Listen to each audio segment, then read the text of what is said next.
when we wake up, we start to recognize that there's something more here. There's more beyond the veil. There's more beyond our, physical senses than what the eye can see. And there's so much more. I mean, the nature of energy, like we only see less than 1% of the visible light spectrum. The energetics go on and on and on and on. And so there's so much more at play here. And when we wake up, we start questioning.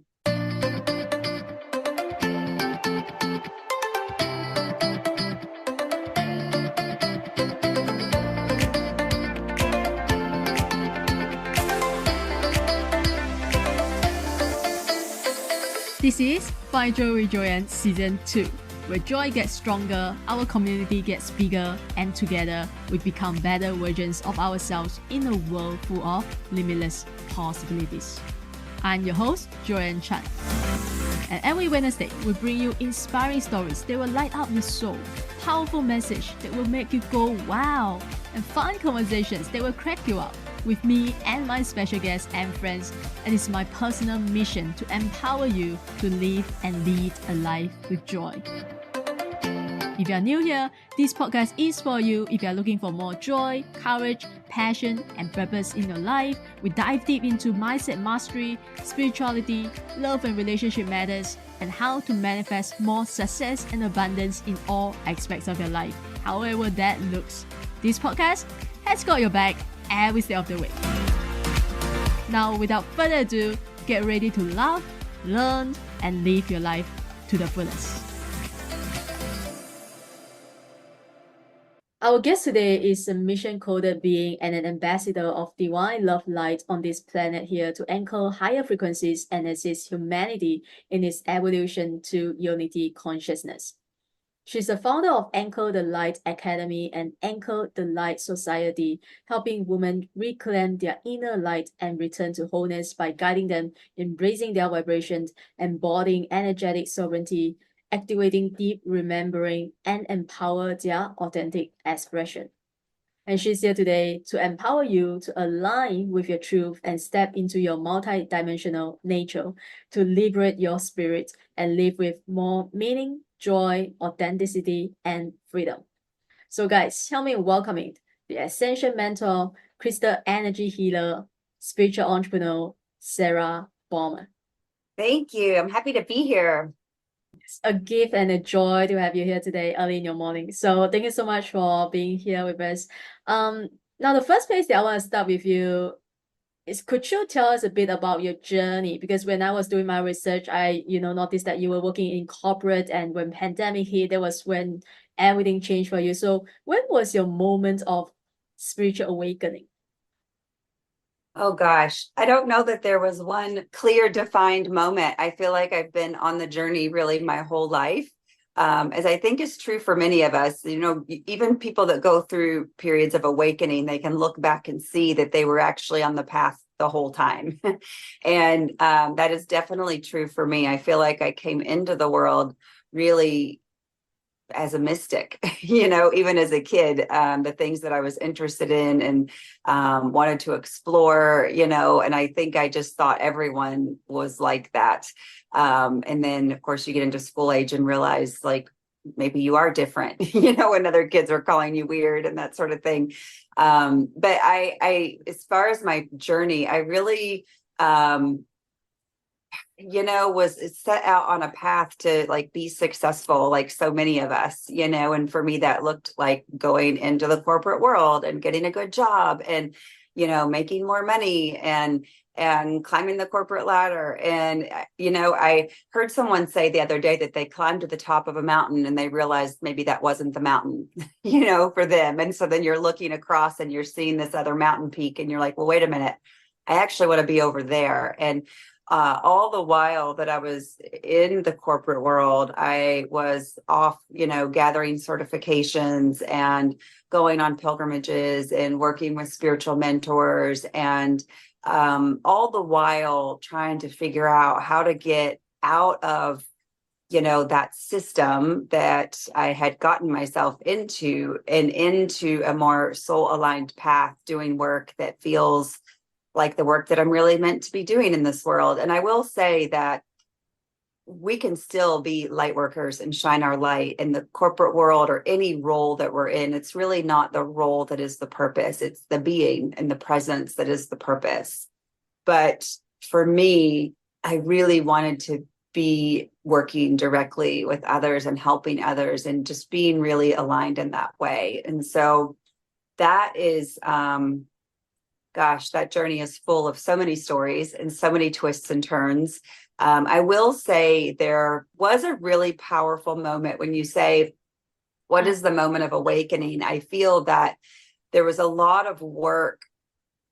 There was like a culmination point for me in 2018 and 2019. And where I was really, I feel like raising in consciousness to the point that I was really starting to create my reality. And in 2018, I went to India. And another thing that was really pressing for me was that I was approaching 40. And, you know, these milestone birthdays really tug at your heart. You know, they really kind of have you thinking like, am I doing what I want to be doing in the world? And that was a very burning inner spiritual conflict, you know, that it was like, I've got to get out of this place and into my soul work, like not necessarily before the birthday, but it was this, you know, sort of, I don't know, it was this symbol, you know, that was like, life is passing me by, you know, am I really doing what I want to do? And so I went to India with the spiritual mentor in 2018 in March, and that was the time of my 39th birthday. And I really set some powerful intentions, you know, and powerful prayers in these very potent spiritual places. And it's kind of hard to describe, I feel like, unless you've been there, you know, the energy of these places. And in fact, I was at the Dalai Lama's residence on my 39th birthday, spinning the wheels. And so it just was like so powerful and so rich. And I really was setting the intention to lose my job, get a severance. And I was like bargaining with the universe that if that happened, I would have sort of the nest egg that I needed to really step into my soul aligned work and start building my spiritual business. It took about a year and then it all happened. And it really, you know, and I was working with the mantra too. I always love telling this story. I was working with the mantra that I am prepared for the universe to blow my mind, you know, with the intention that this is what I'm calling in. And it did. It was like bigger than I could have imagined. It was that. And in that moment, when all that happened, it was like the realization that like, I'm doing this, you know, I'm doing this. And it was also frightening because it was like, okay, the universe delivered, you know, now I got to step in, now I got to do the work. And then that opened a whole new door of personal growth and awakening. And, you know, and I feel like you asked the question about awakening, and I continue to go through layers of awakening. I mean, I went through another, I feel like, awakening period just 4 months ago, you know? And so I feel like there continues to be layers, and I don't think that ever stops because we are expanding multidimensional beings that are, you know, forever unfolding. Yeah, I asked the question because I know there is a question that you actually want people to ask, you know, when you're on their show, is how do we know that we are awakening? Like, what are some of the key signs, you know? But I want to, before we talk about what are some of the signs and how do we know that we are, you know, awakening, let's first talk about what is awakening. You know, how would you define it? Yeah, to me, I feel that awakening is where you go from sort of sleepwalking to being awake, waking up. It's a realization, it's a raising in consciousness, and it's a conscious awareness. You know, a lot of people are droning through the world in a very 3D linear world, you know, that time is linear, that you know, that the physical, that there's nothing beyond the physical senses, you know, that what we can see and touch is all there is to life. You know, it's the asleep is getting caught in the materialistic world, in the egoic world, getting like it's that victim state of consciousness where life is happening to me, and poor pitiful me, and those types of orientations. And when we wake up, we start to recognize that there's something more here. There's more beyond the veil. There's more beyond our, physical senses than what the eye can see. And there's so much more. I mean, the nature of energy, like we only see less than 1% of the visible light spectrum. The energetics go on and on and on and on. And so there's so much more at play here. And when we wake up, we start questioning. And we start having maybe experiences that start to show us that maybe life isn't what we thought. It's like we start to, it's this, and I also feel like another sign of awakening is this restlessness in the soul. It's this like spiritual conflict, which is very much what I felt a lot in corporate. It was like I was like thrashing in a cage. It's like, get me out, get me out.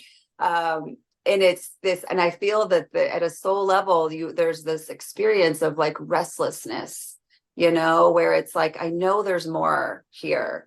And so that usually initiates some type of seeking process, whether it's like going and studying or reading books or listening to podcasts or, trying to understand. And it's the mind that wants to understand, but the soul is guiding the process all along.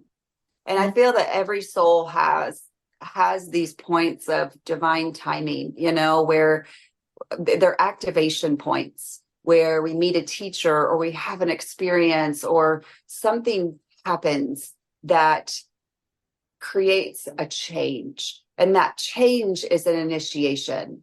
Any radical change is an initiation. And those points of initiation are what wake us up. And so when I was talking about how I had like an awakening even 4 months ago, it was just a new initiation. And it was an initiation of my own soul into a higher state of being. And it's just my soul guiding that process all along. And all of it is prep work for the next stage of awakening. Wow. What you just said is so beautiful.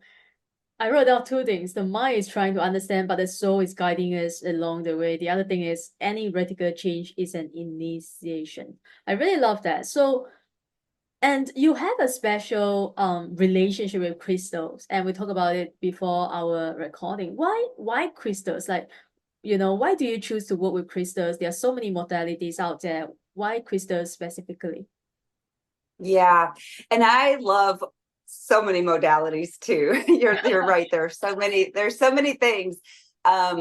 Crystals have been around for eons, for ages. They hold the history of our planet, and they're these like wise beings that have just been accumulating wisdom from the planet, and they're very conscious. And crystals are conduits of light, and really quartz crystals are probably my favorite to work with in terms of like ascension and awakening, because they are such clear channels of light. And we are light. We are comprised of light energy at our most fundamental level. And so crystals have a way of activating our spiritual DNA or etheric DNA and helping to wake us up. And so a lot of times when we start to move into an awakening journey, a lot of times crystals start showing up in our path. Like we might get a crystal as a gift. We might be in a store and we think, I think I want to get this crystal. And it's like, there's this kind of like curiosity or this, like attraction, like you said, like, I feel like I want to like explore these or get these, or, it's like, there's this kind of intrigue that happens. And, you'll start to get a crystal or two. And for a lot of people, they'll get a few more and a few more. And then they have like 20, and then they have like 50, and they have this way of kind of multiplied. And it's like a really good sign that you are awakening, because they're, and not always, that I don't feel that this is everyone's experience, but for many it is. And it's my understanding from my guides and my spiritual team that I am part of an oversoul group that is inclined with working with crystals in this way. I have really strong connections to Lemuria, and which was, in Lemuria, it was all about working with light and light technology. And in fact, I have this beautiful Lemurian seed crystal, which is one of my kind of master crystals that I work with. And one of the classes that I have, Light Alchemy with Crystals, is really channeled from sort of that, this crystal, but also the Lemurian times. But I'm getting off on a tangent. Let me come back. The crystals are really supportive for helping to raise consciousness because of how they are activating the etheric DNA and working on your light levels. And a lot of times that's unconscious, right? Like you just are attracted to the crystal, you get the crystal, but it's your energetic exchange with that crystal that's really helping to support those shifts. So how do we work with crystals? The one thing that I have learned is, meditate with crystal.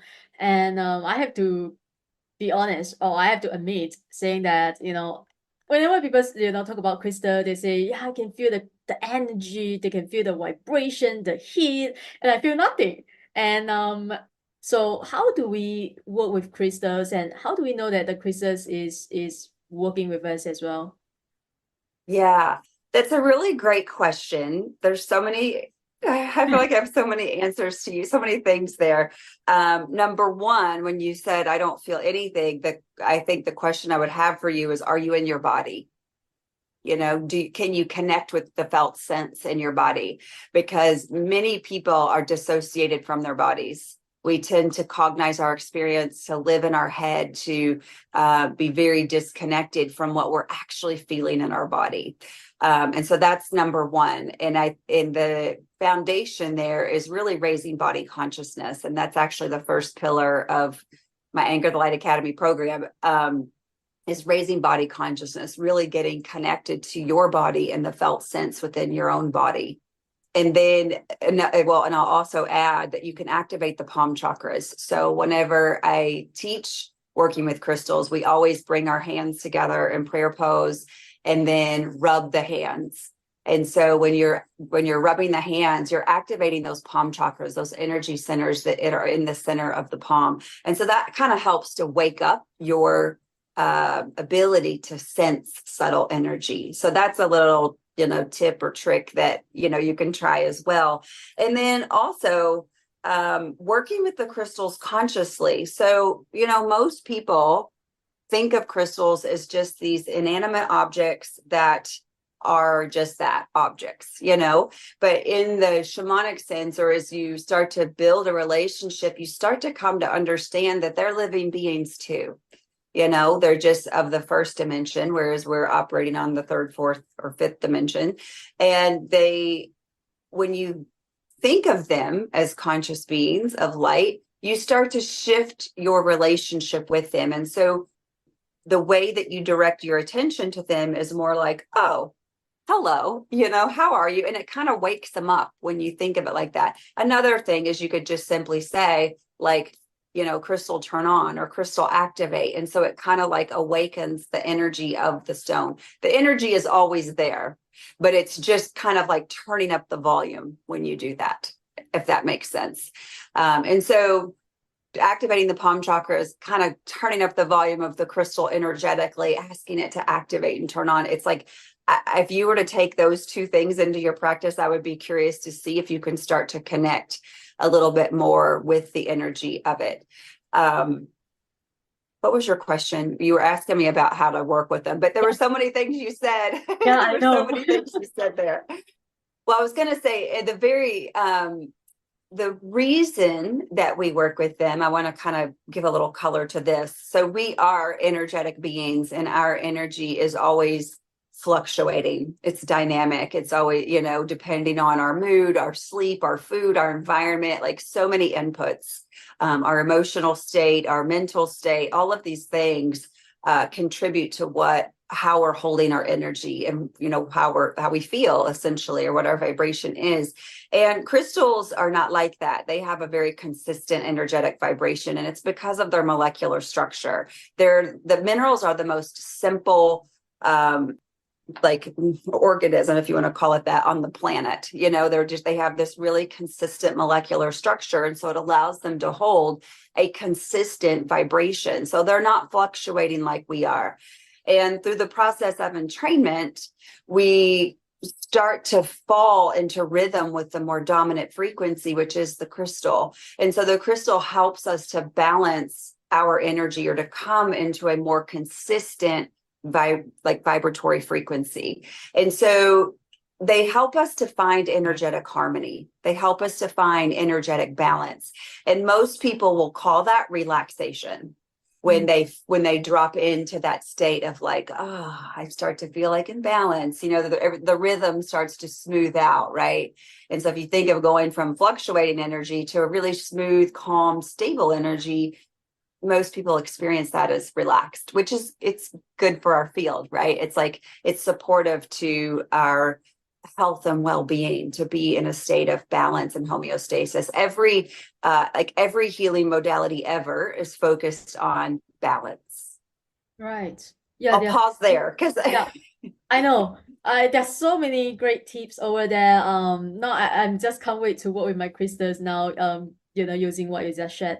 But how do we know? How do we choose a crystal? How do we know? There's so many crystals out there, right? I remember when I first, can't remember. Yeah. So actually, my first crystal was a gift from a friend. So like you mentioned, there are signs, showing that you are on the path towards awakening. So people started giving me crystals, and then I started buying crystals. So how do we know which crystal, because they all have its own healing properties? How do we know and go about choosing a crystal that is right for us, that is going to support us on this journey? Yeah, that's such a great question. And I always say to let the crystal choose you. And the way to do that, if you are, at a crystal shop or looking at crystals somewhere to buy one, just kind of scanning your eye over the stones and then noticing which one almost seems to wink at you, or which one your eye continues to come back to again and again. It's like there will be one that sort of steps forward, or two, where it's like, and you just keep picking it up and you keep picking it up. And then if you can sense subtle energy through your hand, and usually your left hand is more dominant in terms of sensing energy. That's not necessarily true for everyone, but most people. If you can sense the energy of it and hold it, you will often find there is this like bigness to it, like its vibration might feel really strong. You might detect like a heartbeat or a sensation or a rhythm of the stone. And usually when that sensation is big, it's like, to me, that's always an indicator that I need that in my field, because I'm sensing the difference there in the energy. And if you know how to work with the pendulum, you can always ask, that would be one way. And you can always ask your heart, you can always hold the crystal and just close your eyes and drop into your heart and just simply ask, is this stone for me? Is this stone beneficial for me at this time? And just really kind of let your body answer. How do we carry our crystal? Where do we place them? Like, where's the best place to place our crystals? Yeah, and that's so varied. So you'll hear me a lot defer to the stones. I would ask the stone. Okay. And most people will be like, well, what? Well, how do I do that? And it's just again, it's about, I think the way that I work is so in this sort of multidimensional way, like we wouldn't think of asking the stone, right? Because we're so oriented in the 3D and the physical, and this is an inanimate object. But if someone is open to it, my first response would be ask the stone, where do you want to be, and see what you get. And even that question opens you, right? Like that question is one that expands sort of the mind and expands consciousness. But then also, if you want to be very literal, there is a Bagua map. So you can, this is super mind based, right? Like this crystal does this and the map says put it here. Some people like to work that way, and it's certainly a fine way to work if you know that the crystal is supporting you in a certain way. Like, for example, if it's a stone for abundance, it might be a citrine or pyrite. And according to the Bagua map, the abundance corner or the financial health corner is really the back left-hand side of your home. So if you're standing at your front door, whatever room that is, that's the back left-hand quadrant, like that would be a beautiful place to put, your citrine, because it's supporting your financial health. And that's sort of that energetic in the home. So the Bagua map is a beautiful tool in that regard. And then also, I think it depends on how you're working with the stone. What is it for? How are you working with it? I think the nightstand is a wonderful place to put your stones. Like if you're working with it in a personal way, or even under your pillow or like in your pillowcase, like that is one way. I do a lot of work with cacao ceremonies where we work with crystals as well. And we'll take the energy of that healing space or the intention that we've set, and we'll program the stone and put it in our pillowcase, because at night the consciousness doesn't have to sleep. It's the body that needs the rest. So at night, we're astral traveling, we're in the subconscious field, and it's a beautiful time to program our field. And so if you're setting an intention, to hold this new belief, or you're programming your stone with an intention or a mantra, having it there in the nighttime near the body can help to sort of reprogram the field. And so you can set an intention with it and work with it in that way. Or it might be that you just like to meditate with a particular stone, and you meditate at night, before falling asleep. And so you meditate with it, and it sits on your nightstand at night. So there are so many ways to work with the stones. I feel like I could just keep going on and on. Is there something that we can never ever do with a crystal? Like, it's going to be like the huge mistake that we're gonna make if we do it this way. Like, is there one that you can think of? Well, there's certainly some stones that really don't like water. Like selenite is one that you would not want to get wet. And so I tend to not wash my crystals. Like you can, washing them is one form of like cleansing them, and even clearing them energetically, brightening them up. Most stones are fine in running water, like a stream of water, or rain. But I typically don't really wash my stones or use water, just because it's a safe way of not having to know what stones are more porous. Like an opal is very porous. And so, water is, might cause it to break over time, and so it's like, just to kind of avoid that whole thing, I typically don't wash them, although some people really advocate, that as a form of cleansing. And it can be a wonderful way of cleansing, but you just kind of need to know, What is your way of cleansing your crystals? Yeah, so the easiest is putting them in sunlight, and then also working with sacred smoke. So if you work with sage or Palo Santo, you can waft the smoke, like run the crystal through the smoke.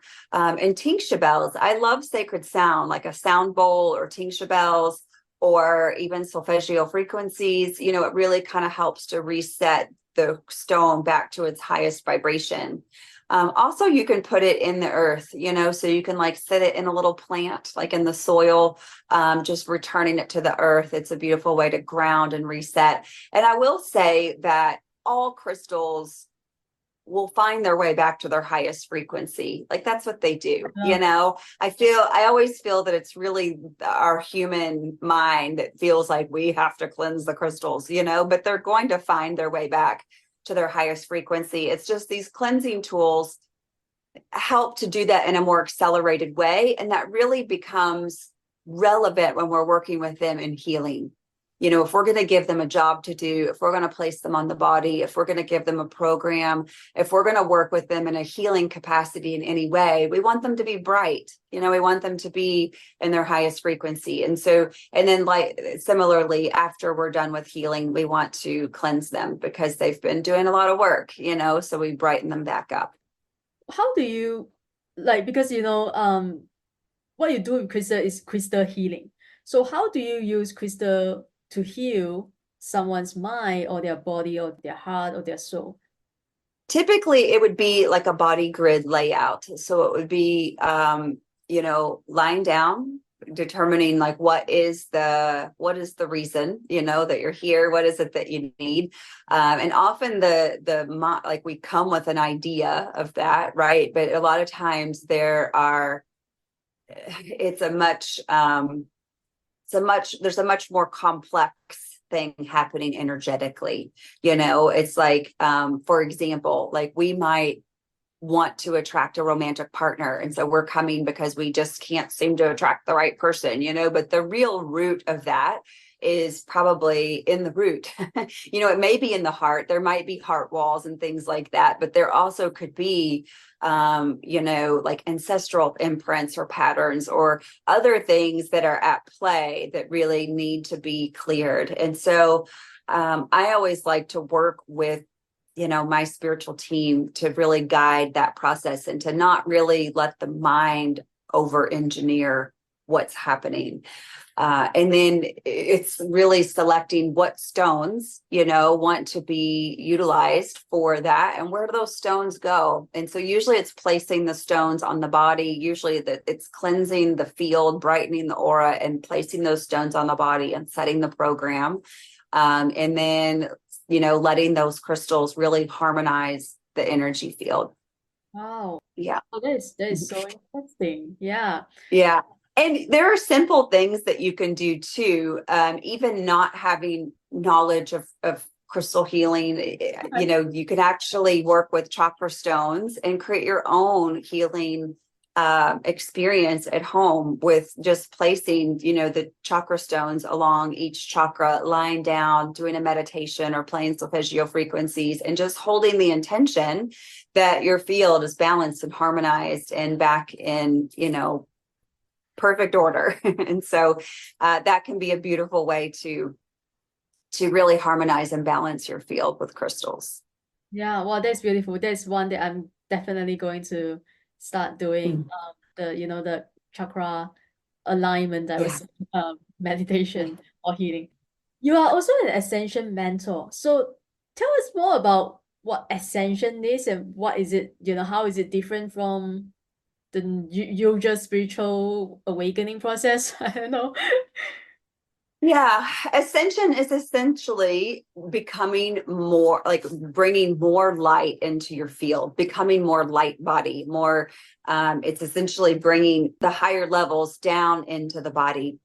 And essentially we do that through going through processes of spiritual awakening, cleansing and purifying the field, raising in consciousness, and starting to merge our sort of 3D aspects with our higher levels. And I feel like a lot of it is just all the things that we know we should be doing but don't do, you know, so things like healthy eating to cleanse and purify our field, moving our body to like move energy. All of this prepares us to hold more light in our field. It's how we cleanse density through our thoughts, through our emotions, through shadow work, how we heal our trauma. All of this starts to allow us to become a clearer channel for light to come down and through. And there is a component to it that is about becoming more silica based. We are carbon based beings, but through the process of ascension, we are activating our etheric DNA, turning that on and starting to have access to our innate human blueprint, what we've been sort of cut off from. Yeah. I'll pause there. I feel like that's a lot. Yeah, I know. So since you're working with so many people, what are some of the common struggles or challenges that you see most people are facing when they are on this journey of ascension, and how do they eventually, or people who are still struggling, you know, what are some of the common struggles or challenges that people face, and how do we overcome it? Yeah, that is such a big question. Yeah. You know, one of the most common challenges I feel that we face is not trusting ourselves and having a lot of self-doubt. I see that over and over and over again, where people have that sort of restlessness that I spoke about earlier, you know, that call to more, right? And that's a call from the soul, the higher levels, that's saying like, wake up, you came here for something really special and amazing, you know. And we doubt it, you know, the ego doubts it, it gets in the way, and we kind of like fight with ourselves for a period of time. And I think what most people miss is that the higher levels that are calling you are you. You know, it's you calling you. So it's so interesting, right? How it's like we're really just fighting with ourselves. And so there's this, I think the more we can strip away the density and get into our heart and really connect with the truth of who we are, the more we can start to find that encouragement to trust. You know, we start to find that deeper connection with ourself. And the trust really happens when we sort of prove it to ourselves, when we take the action, when we follow the nudge, when we follow the breadcrumbs. And you start doing that a little bit more and a little bit more and a little bit more. And all of a sudden you can start to sort of change the program with that inner masculine and feminine. Our inner masculine, like we live in this world that's so overshadowed with the distorted masculine. It's that proving, that doing, that holding on, that control, that really tight grip on life. And the feminine really wants to come out and play. She wants to direct and guide. And it's the feminine that's really the intuitive, you know, that's bringing down that higher soul wisdom. But the masculine just can't let go to trust it. You know, and that's really what we're seeing on our planet, is this rising of the goddess, this rising of the feminine. And we have to really cultivate safety in our body and in our being, and strip away the conditioning and the indoctrination and the dogma, to allow those higher levels to start to speak through us, and to have the wherewithal to take the action, you know, to follow it, even just for a baby step, like the tiniest step. What's the tiniest step, you know?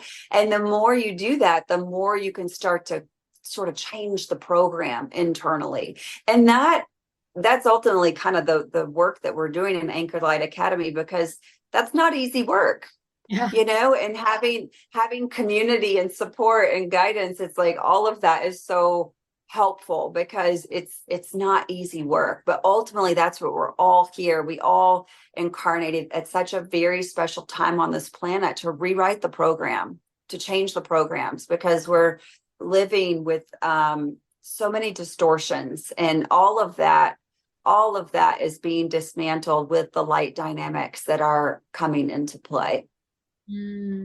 So what is it like to work with you, or what is it like to join your academy? What can people expect when they join your academy? Like, do you meet them often, like daily? Like, what are some of the practices that you do with them? So Anchor the Light Academy is a group mentorship program, and it's a 9-month journey, and you have access to the modules for a year. And essentially a roadmap that guides you through this process of awakening and ascension, and working with crystals as tools for expanding in consciousness. And I mentioned the raising body consciousness being the first pillar. And so there are modules that support your kind of awakening and building that deeper connection with the body. And then the second one is transcending lower vibrations. So it is working starting to understand how the mind works, how the mind trips you up, the emotional body, all of that. And then awakening the spirit, and then becoming multidimensional. Those are really the 4 pillars that you go through. And we have weekly calls that are coaching calls, where we're, you know, you can bring any topic you want to that call or question. And those calls are amazing. Just because everyone's bringing their own life example, just like I was talking about not trusting yourself. It's like everyone's bringing their own story of whatever that is, but we all benefit, right? Because we're all ultimately traversing some of the same big distortions and programs that need to be cleared. And then monthly, we drop into a cacao ceremony, which we haven't talked about. Oh, it's a cacao ceremony. Yeah. Cacao is plant medicine that comes from Mesoamerican culture, and it's essentially the most raw, unrefined form of, well, I don't want to say chocolate. Chocolate comes from the cacao bean, right? Like the cacao. But cacao is something that we drink. And so it is this, we like it, you kind of make it kind of like hot chocolate, but it's technically not hot chocolate because it's cacao. It's the most refined raw form. So it's very potent, and it is a superfood, but it is a heart opener. And so it activates and opens the heart on the physical, mental, emotional, and spiritual levels. And when we work with it in ceremony is a beautiful way to really work on the levels of the subconscious and shift a lot of energy in a very compressed time. And we're working with really a multidimensional portal. And we're also working with the heart field. And so it's a really beautiful way of healing and accessing sort of your innermost truth and connecting with the true you. And so in those spaces, we really, again, move a lot of energy, reprogram the subconscious, awaken to like the ways that our heart is calling us.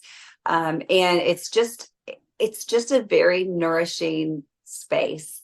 It also can just be restoration and rejuvenation. It doesn't have to be some big epiphany that happens in these spaces, but for many people it is, but it's all what the intention is that we come into that space with. And so we work with cacao monthly in ceremony inside that program. And I do offer this year, we're doing new moon cacao ceremonies every month. So anyone that is not in my community, if they just want to try it out, they could come to a new moon ceremony and just, one time to see what it's all about. Yeah, that would be me. Yeah. I would love to, because Yeah. I attended one cacao ceremony before. I would love to, see what is it all about. So yeah, to have that Yes. experience. All right. Thank you so much. This has been so wonderful, and I had such amazing time talking to you, and I'm learning so much from you today. Thank you so much for sharing so abundantly with our listeners today. Is there anything that you really want to talk about? Perhaps I didn't ask you, or didn't let you today. Oh gosh, I would say I will share one nugget of wisdom that comes from my Peruvian teacher, Maestro Puma. He says, listen to yourself first and last. And I think that is so important, on the spiritual path, on the spiritual journey, with whatever decisions you're making. We always have a tendency to seek outside ourselves, and to survey everybody else, and to make decisions that are going to fit for society or our family or whatever it is. And I think that the call of this time is really to build energetic sovereignty, to really live and lead from our heart and our inner authority, and to really get in touch with the felt sense so that we can truly be guided and be discerning in this time, because there is so much chaos in the world. And so listen to yourself first and last. Beautiful. I love that so much. Thank you so much for sharing, but this is not the end yet, because we always end with our final 5 rapid fire questions.